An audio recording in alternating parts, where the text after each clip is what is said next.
Corporation మన ఆంధ్రాలో లేదు. నిన్న కొత్తగా కార్పొరేషన్ ఏర్పాటు చేశారు.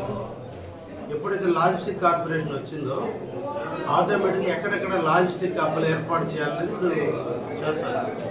దాంట్లో ఫస్ట్ ఉన్నాం. ఇప్పుడు మళ్ళా రామాయపట్నం పోర్టును బేస్ చేసుకొని ఒక లాజిస్టిక్ పార్టీకి 370 ఎకరాలు ఇప్పుడు ఇప్పిస్తారు. ముద్దులకోట దగ్గర రైల్వే ట్రాక్ వెస్ట్ వైపున 375 ఎకరాలు ప్రైవేట్ రోడ్లు గవర్నమెంట్కి లెటర్ పెట్టారు. మొన్న ఎంఓఏ చేశారు సిఐఏ వాళ్ళు. 370 ఎకరాలు అంటే రుద్దులకోట పక్క తిప్ప పైన ఉంటే సీజేఎఫ్ ల్యాండ్స్. ఆ ల్యాండ్స్ అన్నింటికి కాంపెన్సేషన్ ఇచ్చి తీసుకున్నది. ఈ లాజిస్టిక్స్ అనేది విపరీతంగా మన ఆంధ్రప్రదేశ్లో వస్తాయి.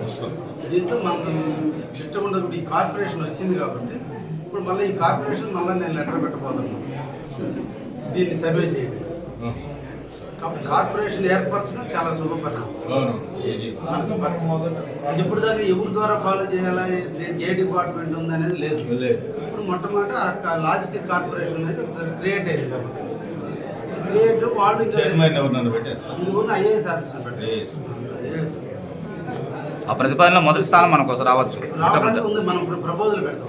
అంటే దీంట్లో అందరూ ఉంటారు. లాజిస్టిక్ కార్పొరేషన్లో చైర్మన్ ఐఏఎస్ అన్న, పోర్ట్ వాళ్ళు, నేషనల్ హైవే వాళ్ళు, రైల్వే వాళ్ళు అందరూ కలిసి దాంట్లో బోర్డ్ ఆఫ్ డైరెక్టర్స్ ఉన్నారు. కాబట్టి మనం కొంత ముందుకు పోవడానికి అవకాశం. రైల్వేస్ కూడా ఇంక్లూడింగ్ అంటే తెలియదు, ఇంకా చూడండి. ఇలా కార్పొరేషన్ క్రియేట్ అయింది.